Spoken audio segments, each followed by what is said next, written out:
Hello दोस्तों, नमस्कार। स्वागत है मेरे चैनल में आपका। आज मैं आपको बताने वाला हूँ कि हम लोग कैसे बिना जीएसटी के, बिना किसी दुकान को रेंट पे लिए, बिना किसी को गोदाम खोले, मतलब ज़ीरो इन्वेस्टमेंट, जिसे कहते हैं ना कि हाँ भाई, ज़ीरो इन्वेस्टमेंट से हम कोई बिज़नेस कैसे रन कर सकते हैं, कैसे चला सकते हैं और उससे अच्छा खासा प्रॉफ़िट कैसे बना सकते हैं। मतलब हमें कुछ भी इन्वेस्ट नहीं करना, कुछ भी लगाना नहीं है, ज़ीरो इन्वेस्टमेंट करना है और हम लाख रुपए महीना आराम से कमा सकते हैं। ठीक है। मैं आप लोगों को एक बात बोलता हूँ कि अगर इस वीडियो से अगर आपको कुछ भी सीखने को ना मिले तो नीचे कमेंट करके ज़रूर बताना, क्योंकि मेरे लिए टाइम ही पैसा है। अगर आप लोग कमेंट करोगे नीचे, अगर आपको कोई पार्ट अच्छा लगेगा तो अच्छा कमेंट करना, कोई पार्ट बुरा लगेगा तो बुरा कमेंट करना। ठीक है। मैं आपको एकदम ईजी वे में समझाता हूँ। जैसे आप लोग जहाँ पे भी रहते हो, कोई आगरा रहता है, कोई कानपुर रहता है, कोई जयपुर रहता है, दिल्ली रहता है, कहीं पे भी रहते हो। ठीक है। आपके वहाँ पे कोई ना कोई सोर्स ऐसा होगा जो ऑल ओवर इंडिया वहाँ पे सबसे चीपेस्ट दाम पे मिलता होगा। जैसे मैं एग्जांपल के तौर पे बात करता हूँ, मैं जयपुर में रहता हूँ।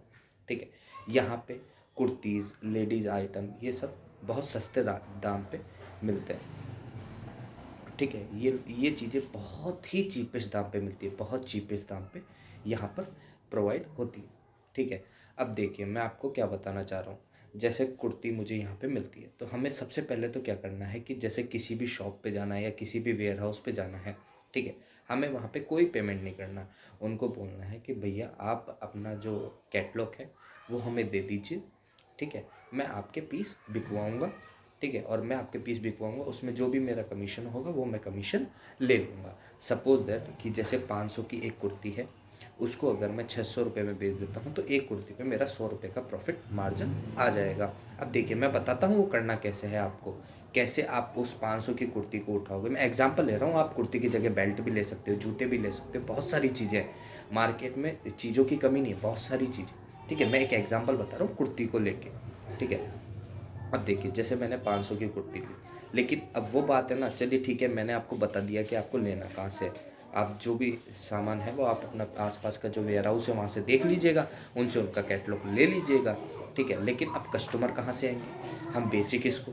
आपने ये तो बोल दिया कि सर, आपने ये बता दिया कि हाँ ठीक है, यहाँ से लेना है, लेकिन अब हम बेचें किसको? तो उसके लिए मैं आपको बताता हूँ बेचें कैसे। सिंपल, आप गूगल पे जाइए और टाइप कर दीजिए वहाँ पे, गूगल पे टाइप करिए कि जैसे मैं कुर्ती बेच रहा हूँ, तो मैं जैसे कुर्ती शॉप इन गोरखपुर हो गया, कुर्ती शॉप इन कानपुर हो गया, ऐसे एक्सेट्रा एक्सेट्रा, मतलब लिस्ट पूरी आ जाएगी, उसमें उनके कॉलिंग नंबर सब आ जाएंगे। जैसे मैंने आज 30 जनों का शॉर्ट लिस्ट किया, 30 जनों को। ठीक है। मैं 30 जनों को कॉल मिलाऊंगा। ठीक है। अब 30 में से प्रोबेबली यही होगा कि 20 जने मान नहीं लेंगे, या जैसे हुआ 10 लोग कॉल नहीं उठाए, 10 लोगों ने मना कर दिया। लेकिन वो जो 10 लोग होंगे, जो बाकी के जो 30 लोगों को आपने कॉल किया, 20 लोगों ने मना कर दिया, 10 लोगों ने कॉल उठाया, रिसीव किया, आपकी बात का जवाब दिया। ठीक है। अब वो क्या बोलेंगे? सैंपल मांगेंगे। ठीक है। लेकिन आप उनको ये बोलिएगा कि सर, हम लोगों के यहाँ से डेली इतने सैंपल निकलते हैं, तो जो भी आप सैंपल की फ़ीस है वो और कुरियर चार्ज ये मुझे पे कर दीजिए, मैं आपका सैंपल डिस्पैच कर दूंगा। ठीक है। अब सैंपल आप, लेकिन हाँ, इस चीज़ में एक चीज़ का ध्यान रखना, क्वालिटी से बिल्कुल भी कॉम्प्रोमाइज़ नहीं करना है। ठीक है। क्वालिटी से एक पीछे, चाहे आप कुछ भी बेच रहे हो, लेकिन क्वालिटी से बिल्कुल भी कॉम्प्रोमाइज़ नहीं करना है। ठीक है। अब जैसे उन्होंने सैंपल के पैसे डाले, अब 10 लोगों में से 5 लोग सैंपल के पैसे, मतलब सैंपल आपसे लेंगे, 5 लोग, 3 लोग सैंपल के पैसे आपको डाल देंगे। आपने उनको प्रोडक्ट भेज दिया, 3 to 7 डेज जो भी उनका डिस्टेंस लगेगा, वो 7 डेज में उनके पास पार्सल पहुंच जाएगा। अगर आपकी क्वालिटी अच्छी हुई और आपने चीपेस्ट दाम पे रखा उसे, क्योंकि आप जाहिर सी बात है होलसेलर के पास जाएंगे तो आपको चीपेस्ट रेट में ही देगा। ठीक है। अब जैसे आपने एकदम नॉर्मल रेट में उसको बेच दिया, उसने सैंपल लगा, क्वालिटी अच्छी है, उसको पसंद आई, फिर वो आपको ऑर्डर देगा। लेकिन हाँ, इस चीज़ में देखिए, आपका ना तो कोई जीएसटी लगा, ना कुछ लगा। ठीक है। अगर आप 10 पीस भी डेली के भेज देते हो, 10 पीस भी आप डेली के भेज देते हो, मान लिया हमने 10 पीस, हम शुरुआत में 10 पीस डेली के भेज रहे हैं, तो 10 × 100 कितना हो गया? 1000 रुपये आपका डेली का खरा हो गया। ₹1000 आप डेली के अर्न कर रहे हो। कहीं जाने की ज़रूरत नहीं पड़ी आपको, कुछ भी करने की ज़रूरत नहीं पड़ी। सिर्फ आपने व्हाट्सएप वो गूगल से आपने लिस्ट निकाली, कॉल किया, और 30 लोगों को ये पर डे करना है आपको। जैसे आज मैंने मान लो जयपुर को टारगेट कर लिया, तो जयपुर में 30 लोगों को मैंने टारगेट कर लिया। देन मैं जोधपुर चला गया, जोधपुर में 30 लोगों को टारगेट कर लिया। फिर मैं कानपुर चला गया, फिर मैं इलाहाबाद चला गया।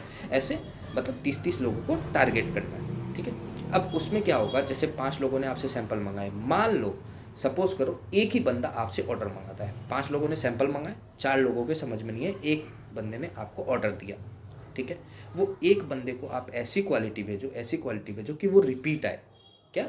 वो रिपीट आपके पास ही आए, ठीक है। अब ये हो गया। अब जैसे एक कस्टमर आपका आज बन गया, एक कल बन जाएगा, ऐसे 30 दिन में 30 कस्टमर भी आपके रेगुलर बन गए, तो 30 दिन में 30 कस्टमर हो गए, वो आपको रेगुलर ऑर्डर देंगे। या आपकी एक तरीके से पैसिव इनकम हो जाएगी। इसमें ना तो आपको जीएसटी की ज़रूरत पड़ी, ना आपने कुछ लागत लगाई, कुछ भी लागत नहीं लगाई आपने, ठीक है। जीएसटी, दुकान, गोदाम कुछ भी खोलने की ज़रूरत नहीं पड़ी, ठीक है। Thank you so much guys, आप लोगों का बहुत बहुत धन्यवाद, ठीक है। ऐसी नई वीडियो देखने के लिए मेरे चैनल को सब्सक्राइब करें, वीडियो को लाइक करें और वीडियो को ज़्यादा से ज़्यादा शेयर करें। क्योंकि देखो गाइस, मेरा मानना है आप लोग अन्नदान करते हो, जलदान करते हो, बहुत अच्छी बात है। किसी को कपड़ा दे देते हो, खाना दे देते हो, बहुत अच्छी बात है।